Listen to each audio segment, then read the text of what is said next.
그렇다면 내일장을 움직일 종목들과 업종도 좀 살펴봐야 될 것 같습니다. 내일장이라고 해봐야 12월은 얼마 안 남았잖아요, 위원님. 매수 포인트에 대해서 이야기를 해주셨는데 내일장을 조금 대비하기 위해서는 어떤 업종과 종목이 필요할까요? 지금 아직까지 배당주가 없으신 분들이 계실지 모르겠습니다. 네. 12월은 이제 금융주들을 중심으로 또는 배당이 높은 종목들 위주로 조금 매수를 하셨던 그런 흐름들이 나왔는데 그 이야기들은 결국 이제 방송이나 뉴스를 통해서 11월 초중순부터 배당에 대한 이야기들이 뉴스로 쫙 나옵니다. 이미 매수를 빨리 하는 분들은 그 뉴스를 보기 전부터 매수를 해놨다가 결국 그 뉴스가 나오고 좀 추가적인 랠리가 나온다고 한다면 이미 차익 실현, 배당 수익률보다 매도 차익 수익률이 높았을 때에는 여지없이 매도를 하고 딱 수익 실현을 하는 그런 흐름들이 나와졌는데 대표적으로 KB금융을 방송에서도 말씀을 드렸었고요. 이런 흐름들을 좀 보셨으면 좋을 것 같습니다. 연초부터 이 하단 추세가 좀 잘 견고하게 잡혀있던 그런 종목이었어요. 지금 연초에 코로나를 제외한다 해도 이 추세선 안에서 하단부를 좀 지지해주면서 올라갔던 그런 흐름입니다. 하지만 언제부터 상승을 했느냐? 10월 초부터 상승을 합니다. 그리고 이 공간에 갭이 생기죠. 결국 이 공간의 갭은 뉴스에서 배당주, 금융주에 대한 이야기들이 10월, 이르면 10월, 늦어도 10월 중순부터는 이야기가 나왔다는 거죠. 이제는 이 하단부를 터치하지 않고 조금 상승해주는 그런 흐름입니다. 그리고 나서 매도가 10월 말일 날 한번 나왔고요. 그리고 이 매도세가 앞으로 변곡점이 나올 때마다 추가 매도가 나올 것인가 아니면 배당을 받기 위한 주주분들의 쭉 보유 관점으로 이어갈 것인가 라는 부분들 좀 전략적으로 생각을 해보셔야 될 것 같아요. 지금 이 어간까지도 한 20% 이상의 조금 상승이 나와줬기 때문에 배당 포인트보다 매도 차익 수익률이 지금 많이 남아있다라는 부분들 하지만 아직까지 큰 거래량은 터지지 않았다라는 부분을 좀 참고를 하셔가지고 아직까지 근데 배당주를 안 갖고 계신다라고 한다면 배당주가 아직도 좀 살만한 것들이 좀 아직 남아있는 기업들도 있거든요. 그런 기업들을 좀 살펴보시면 좋을 것 같은데 제가 뭐 다음 9시부터 있는 심야상담소에 대한 리뷰를 조금 하게 되는 상황인데요. 네. 심야상담소에서도 이제 오늘 노랑이 궁금증에 대해서 배당주에 대한 이야기들이 궁금하시다는 이야기들이 있어서 네. 배당주 중에 어떤 부분들을 좀 매수 가능할까라는 부분들을 몇 종목 꼽아서 이렇게 올려놓은 부분들이 있어요. 그래서 그 부분까지도 심야상담소에서 한번 챙겨보시면 좀 좋을 것 같고요. 네. 지금 이 매도 자리들을 넘긴 상황에서 제가 KB금융을 배당주로 추천드리는 게 절대 아니라는 점을 좀 보셨으면 좋겠어요. 배당주가 언제부터 상승했는가를 보여드리기 위해서 말씀을 드린 부분이지 지금 KB금융을 사셔야 된다라고 말씀드리는 부분은 아니고 이 부분에서 매수를 들어갔다가는 배당 수익률보다 지금 이미 훨씬 뛰어넘는 매도 차익 수익률을 기록하고 있기 때문에 배당을 받을지 안 받을지 선택에 따라서 주가는 하락할 수도 있다. 다시 이 추세선 안으로 돌아서 들어올 수도 있다라는 부분들을 좀 참고하셔서 신규 접근에 대해서는 좀 보수적으로 가셔야 되고요. 그러면 지금부터 어떤 배당주를 사야 되는가? 추세 하단에 있는 배당주가 있다라는 부분들을 좀 참고를 해주셨으면 좋겠어요. 제가 강연회를 통해서도 공개를 해드렸던 종목인데요. KTNG라는 기업입니다. 지금 KB금융과는 조금 다른 추세선인데요. 추세 하단부와 이격도가 그렇게 크지 않다라는 부분입니다. 이렇게 조금 추세선을 상단과 하단으로 좀 나눠보고요. 장기 추세선까지 한번 이렇게 그어본다고 한다면 이렇게 세 라인이 좀 그어질 수 있을 거예요. 이 세 라인을 중간 라인도 돌파를 아직 안 했기 때문에 그런데도 불구하고 배당 매력도가 얼마나 아직 남아있는가 지금 배당 수익률이 KB금융이 한 4% 내외인데요. 네. 지금 KB금융 같은 경우에는 시가 배당률로 5% 정도를 기록하고 있어요.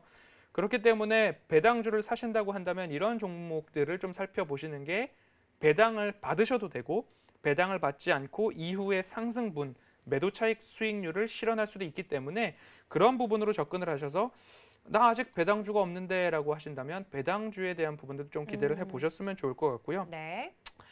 배당 락에도 안전한 종목들이 있어요. 그래요. 네, 오늘 같은 경우에 이제 두산 같은 경우인데요. 두산 인프라코어 같은 경우에도 오늘 현대중공업에서 뭐 우선 협상 대상자로 딱 정해진 그런 흐름들이었습니다. 현대중공업 말고도 그 두산 인프라코어 말고도 두산에서 매각 중인 뭐 자회사들 그리고 뭐 리조트, 골프장까지도 있기 때문에 그런 부분들도 좀 참고를 해보신다면 그 배당 매력도가 있는데 배당 락 때문에 고민이 된다. 그런데 아직 추세 하단에 있다. 이런 종목들, 이 포인트들입니다. 배당률이, 시가 배당률이 높다. 그런데 아직 하단에 있다.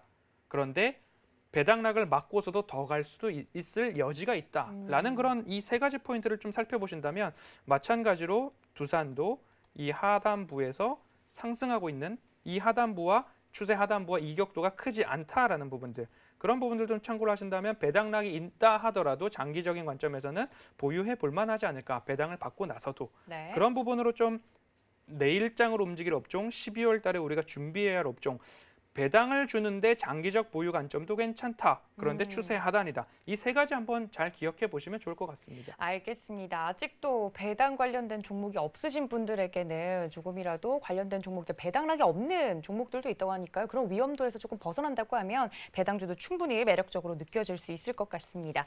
위원님, 이거는 지금 속보가 계속해서 올라오고 있는 부분인데요. 문재인 대통령이 탄소 중립 어렵지만 피할 수 없는 과제다라고 이야기를 하면서 더 늦기 전에 2050을 주제로 가속화되는 이 기후 위기에 맞서서 탄소 중립국으로 탄소 중립을 강력히 추진해 나가겠다라는 이슈가 지금 실시간 검색어를 장악하고 있다고 합니다. 이제 탄소 중립이라고 하면 관련된 종목들의 흐름도 앞으로 좀 볼만할 것 같은데 강력하게 좀 강조를 한 만큼 이 그린 뉴딜과 관련된 종목들의 흐름도 앞으로 기대해봐도 괜찮을까요? 네, 어쩔 수 없이 제가 알기로는 전 세계 모든 국가와 전 세계 모든 정상들이 한 목소리로 이렇게 탄소 제로화 그리고 그린 뉴딜, 2차 전지, 신재생 에너지 이런 부분에 있어서 모두 다 한 목소리를 냈던 게 인류 역사상 극히 드물 것이다라는 보도들이 이어지고 있습니다. 우리나라도 마찬가지고요. 유럽으로부터 시작된 배기가스 절감에 대한 노력들이 있기 때문에 이런 부분들 앞으로도 유망한 업종입니다. 미 증시에서도 그렇고요. 우리나라 기업들도 그렇고요. 태양광, 수소 이런 부분들이 있죠. 하지만 제가 강조드렸던 부분들이 있어요.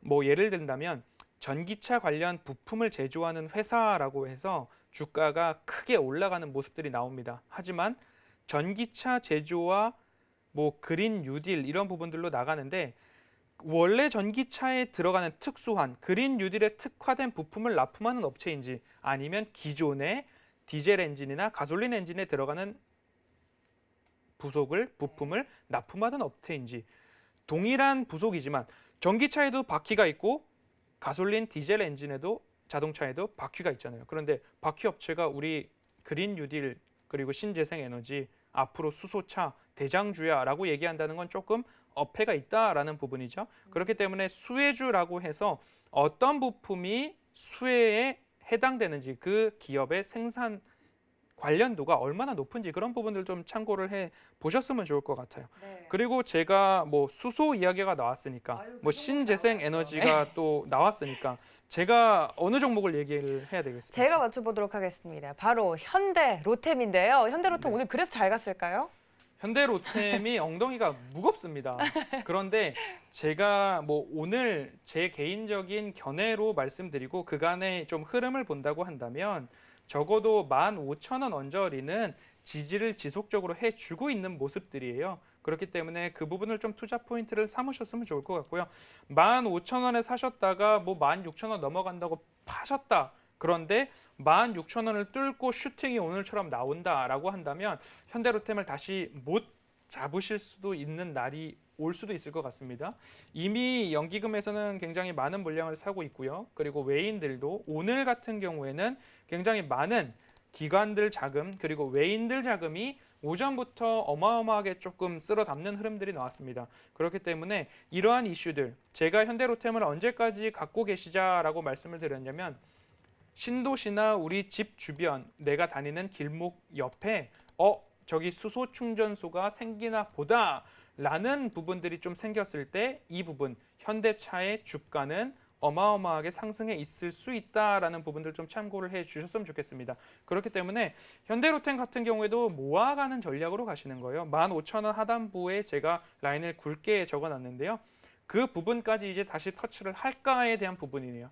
마찬가지로 변곡점을 이용해서 배당락을 이용해서 현대로템 같은 경우는 이제 배당을 하지 않기 때문에 그런 변곡점들을 하나하나 이용하셔가지고 미래를 내다보면서 수소하면 현대로템 오늘 나왔던 뉴스들도 좀 챙겨보시면 앞으로